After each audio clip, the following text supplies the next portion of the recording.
Personal na nagtungo si Pangulong Ferdinand R. Marcos Jr. sa lalawigan ng Cebu para alamin ang sitwasyon sa lugar matapos tumama ang magnitude 6.9 na lindol noong Martes. Samantala, pinangunahan naman ng Pangulo ang pagbubukas ng bagong renovate na PICC. Yan at iba pang aktibidad ng Pangulo sa linggong ito atin pong balikan.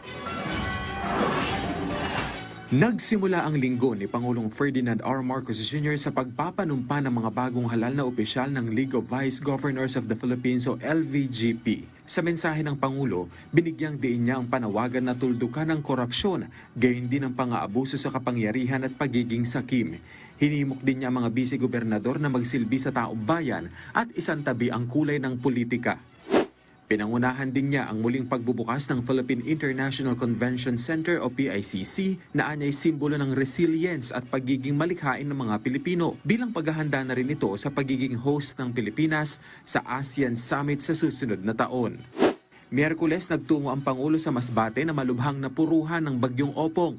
Dito nagpaabot ng iba't ibang tulong ang Pangulo kabilang na ang cash assistance at family food packs. Ininspeksyon din niya ang Masbate Provincial Capital na malubhang naapektuhan ng bagyo at nagtungo sa Masbate Provincial Hospital kung saan nagpaabot siya ng financial aid na nagkakahalaga ng 3 million pesos para sa pagsasaayos nito. Mula Masbate, balik Malacanang ang presidente para sa panunumpa ng mga bagong general at flag officers ng AFP at graduates ng Foreign Pre-Commissioned Training Institutions. Ipinunto ng Pangulo ang mabilis na aksyon ng militar sa relief and rescue operations tuwing kinakailangan. Kasabay nito, hinimok niya ang AFP na manatiling matatag at panatilihin ang katapatan sa konstitusyon at sa bayan. Huwebes, agad na nagtungo si Pangulong Marcos Jr. sa Cebu City para alamin ang sitwasyon matapos ang pagtama ng magnitude 6.9 na lindol.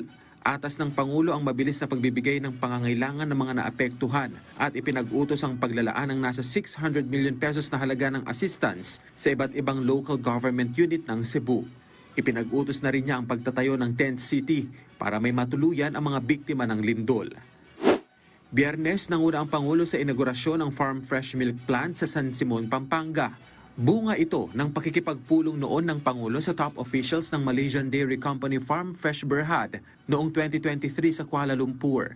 Ang bagong bukas na fresh milk plant ay inaasahang hindi lamang makakalikha ng job opportunities, kundi makakapag-ambag din sa katatagan ng food supply ng bansa. Nanguna rin ang Pangulo sa pamamahagi ng cash assistance sa mga pamilya ng OFW at iba pang individual na naapektuhan ng mga nakaraang kalamidad sa San Fernando, Pampanga. Nasa 3,000 benepisyaryo ang nakatanggap ng 5,000 pesos mula sa Action Fund Assistance ng DMW na dinagdagan pa ng Pangulo ng 5,000 piso mula naman sa Office of the President. Kenneth Pasyente para sa Pambansang TV sa Bagong Pilipinas.